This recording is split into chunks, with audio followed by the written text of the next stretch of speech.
When The Godfather premiered in 1972, its depiction of the American Mafia both stunned and fascinated audiences who'd never seen anything quite like it ever before. A commercial and critical smash, the film went on to win 3 Oscars, including Best Picture and Best Actor for Marlon Brando, who played the film's iconic mob boss, Don Vito Corleone.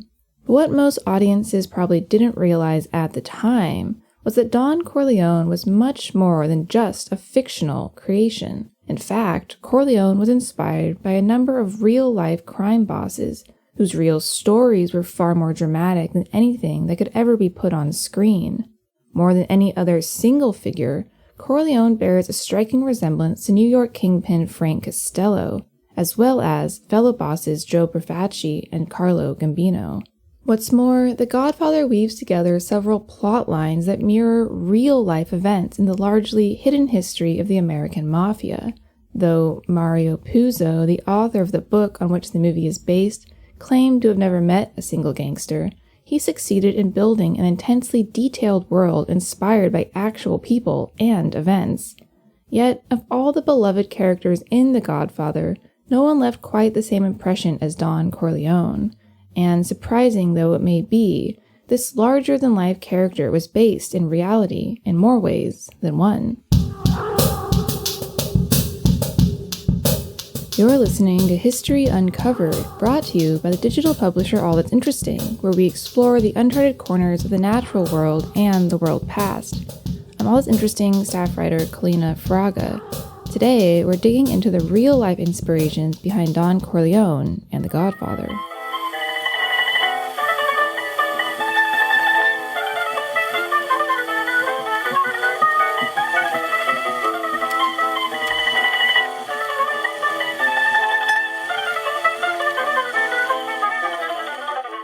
Mario Puzo, the author of the 1969 bestseller The Godfather, claims that he wrote the book without ever meeting anyone in the Mafia.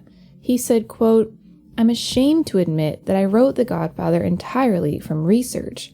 I never met a real, honest-to-God gangster. I knew the gambling world pretty good, but that's all," unquote. Indeed, Puzo conducted some of his research by hanging around the roulette tables in Las Vegas, where he liked to gamble, firing questions at the pit bosses. Meanwhile, other aspects of his novel are drawn from his experience of growing up as an Italian-American in New York City.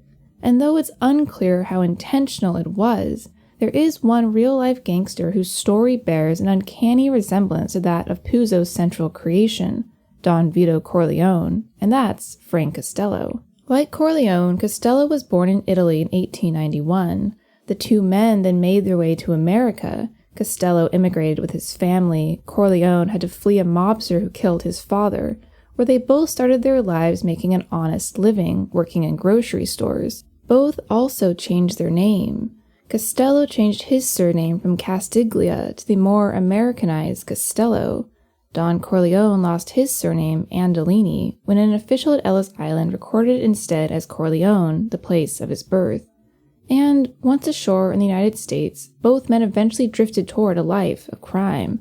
Costello and Corleone each started as thieves who rose through the ranks of the Mafia. For Corleone, seizing power took eliminating a neighborhood boss. Costello's rise took patience, luck, and strategic allegiances. In this way, too, the two men seem to overlap. Corleone's crime empire is based on careful relationships that he builds with politicians and police officers. Costello likewise made alliances with fellow mobsters and government officials. He even helped muster support for Franklin Delano Roosevelt's nomination to the presidency at the 1932 Democratic Convention in Chicago, which Costello and other Mafia members attended alongside political players from Tammany Hall. Throughout, both Costello and Corleone consciously sought to embody and project respectability, which is perhaps surprising given how they built their fortunes. Costello, for example, never even carried a gun and was known as the quote-unquote prime minister of the mob. But just because they personally avoided violence as much as possible doesn't mean they weren't victims of it, and in strikingly similar ways. Both men miraculously survived gunshots sustained during close-range assassination attempts carried out by rival mobsters on the streets of New York. A power struggle within his own family prompted an attempt on Costello's life in 1957, in which he was shot in the head but was fortunate enough to have the bullet only graze his scalp, while Don Corleone took several bullets and still managed to live. After both men survived their brushes with death, they largely ceded power to the next generation and took on more of an advisory role in their later years. And, in the end, both men met the same fate, a rare one for a crime boss, dying in old age of heart attacks suffered at their own homes. The similarities in their stories aside, it's since become well known that Marlon Brando, while preparing for his portrayal of Corleone, intensely studied tapes of Costello speaking at a Senate hearing. All but imitating Costello's voice, Brando developed the throaty half-whisper that everyone associates with Don Corleone to this day. Have you ever used the name Castiglia? Well, have I ever used it? Yeah. Not since I've been in America. Did you use it before you came to America?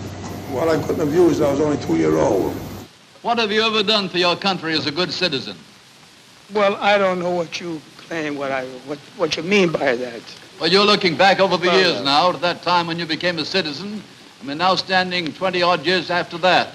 You must have in your mind some things you've done that you can speak of to your credit as an American citizen. If so, what are they? Paid my tax.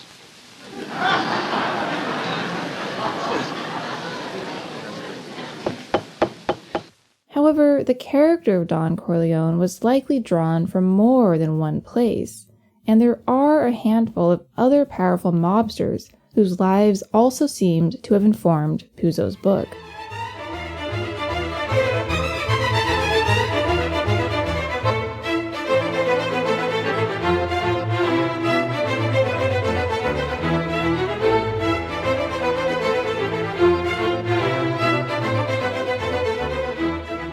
Though Frank Costello is often considered the primary inspiration for Don Corleone, a number of other mob bosses seem to have informed the character as well, including Joe Profaci and Carlo Gambino. Like Don Corleone, Joe Profaci operated a successful olive oil business, which he used as a legitimate front for his more shadowy operations. But though Profaci became a powerful boss in New York City, he lacked Corleone's cool control over his subordinates. In fact, Profaci's insistence on making members of his family pay him a monthly fee, which he largely kept for himself, led to a gang war that only ended when Profaci died of liver cancer in 1962. That gang war, largely between Profaci and the Gallo brothers, is echoed in the Godfather 2's conflicts between the Rosado brothers and the character of Frank Pantangeli. Another mafia boss who bears some resemblance to Don Corleone is Carlo Gambino, the one-time boss and namesake of the infamous Gambino crime family. Both men were outwardly quiet, polite, and cool, and each possessed an inner brutality that allowed them to control their empires and triumph over their enemies. What's more, Don Corleone's life outside the mafia seems to echo Gambino's. Both had 3 sons and 1 daughter, and both died in a similar fashion.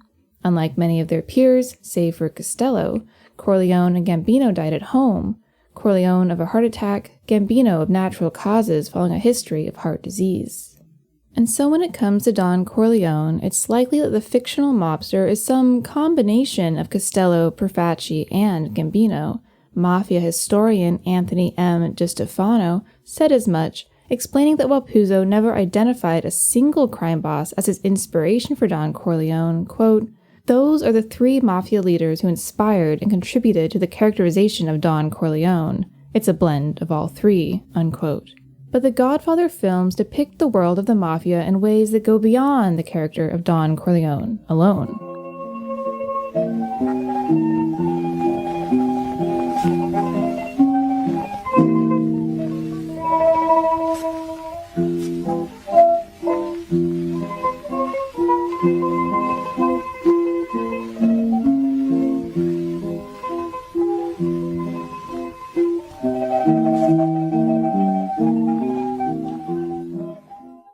From infamous showdowns to lesser-known moments, The Godfather borrowed frequently from real-life mafia history. Take the character of Johnny Fontaine. In The Godfather, he's a down-on-his-luck crooner looking to regain his past stardom. Don Corleone helps him by getting him out of a restrictive contract with a band leader. That's where the famous line about making an offer you can't refuse comes from, and then by dropping a horse's head in the bed of a movie producer who refuses to cast Fontaine in his film.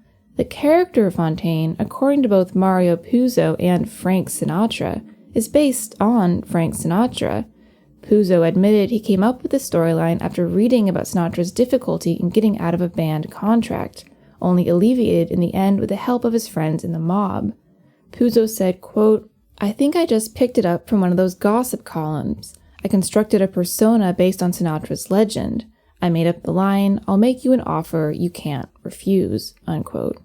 What's more, it's long been rumored that Sinatra, like Fontaine, relied on his mob connections to get a critical part in a movie he believed would reignite his stardom, 1953's From Here to Eternity, after a few years on the decline. Sinatra certainly noticed the parallels between Fontaine's life and his own. When he attended the same party as Puzo, he refused to meet him, and when they did cross paths, old Blue Eyes berated the writer, calling him a quote-unquote pimp and telling him to quote-unquote go choke.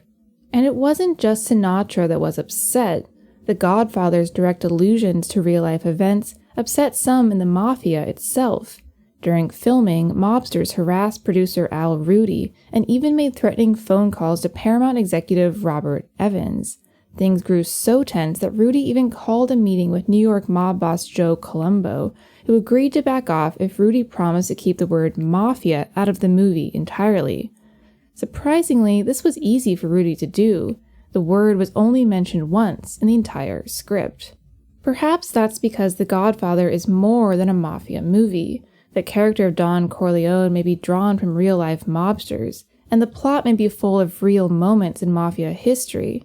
But the story and the character of Don Corleone captivated film audiences because they captured something about humanity, about the rules we make for ourselves and those we rely on to enforce them, ideas of respect, power, and punishment, and, of course, the dynamics of belonging to a family, by blood or otherwise. Indeed, Mario Puzo says that he drew much of his inspiration from his own childhood in New York, from the quote-unquote local guy of respect who convinced their landlord to let them keep their dog, to the time that his mother held a gun for a neighbor fleeing the police. And despite the speculation about which mobster inspired the character of Don Corleone, Puzo himself says that he came up with the character in part by focusing on someone with more humble origins, his Italian-born mother who raised him and his siblings on her own. He said, quote, "Like the Don, she could be extremely warm and extremely ruthless," unquote. Whenever he heard Marlon Brando's whispery voice as Don Corleone, Puzo says he couldn't help but think of his mother. In the end, no matter his real-life inspirations, perhaps Corleone resonates as one of the most celebrated characters in the history of American cinema because his origins are recognizable to everyone. Ultimately, this fearsome mob boss is simply the head of a family.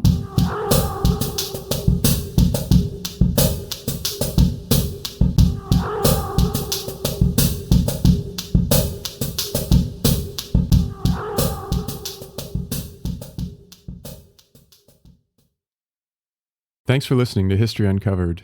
I'm History Uncovered's producer, Kit Westneat. If you like the show, help others find us by leaving a review on Apple Podcasts or Spotify. And be sure to follow the All That's Interesting and History Revealed pages on Facebook and Real History Uncovered on Instagram.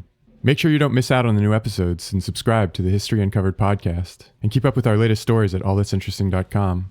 If you have a question about the show or just want to say hi, feel free to call us at 929-526-3029 or email us at podcast@allthat'sinteresting.com. This podcast is part of the Airwave Media Podcast Network. Visit airwavemedia.com to listen and subscribe to their other fine shows like Legends of the Old West and Redacted History. Until next time, keep exploring.